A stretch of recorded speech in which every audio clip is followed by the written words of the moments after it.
the previous video, we have seen how we can produce an equation for our curve here that we generated. We look at the product, the GFP production here, or the relative light units here, and we said we can write this equation here, and when we talk about this P for a long time, then we are referring to the concentration when we have waited for a long time. So here this would be really our P infinity here when we have waited for the reaction to come to an end. So what we now want to do in the next step is we really want to find out how much change in concentration for the product, for the GFP,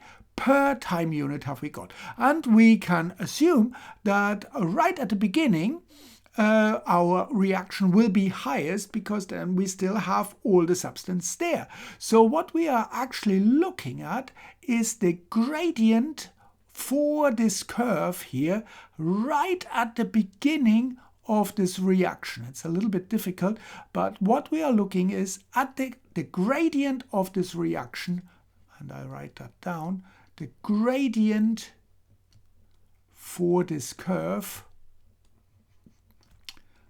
gradient of curve at the time when we really start, when we've got everything together. So how can we do that? Well, we can write and we can formulate a differential equation. So that would be the change in our product P over time dt, and we can actually use this equation here that we formulated.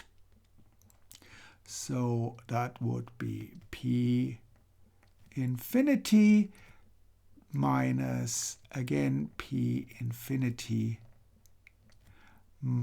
times e to the power of minus kt, and per dt time unit. And now this is what we need to do, is really a differentiation. And for this we need to apply the chain rule. The chain rule basically says that we can make a substitute, and we will use here the substitute. We will say u, that's general the substitute here. We substitute our term with the minus k times t, minus k times t.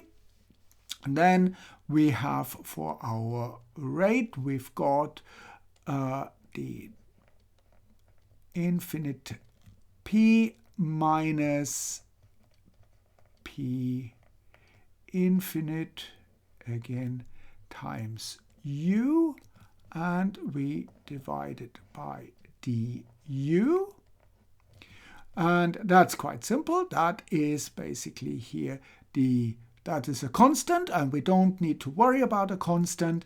And here this would be just simply, this would give us negative p infinity. So we've substituted that, and now when we write our chain rule, we would have the du over dt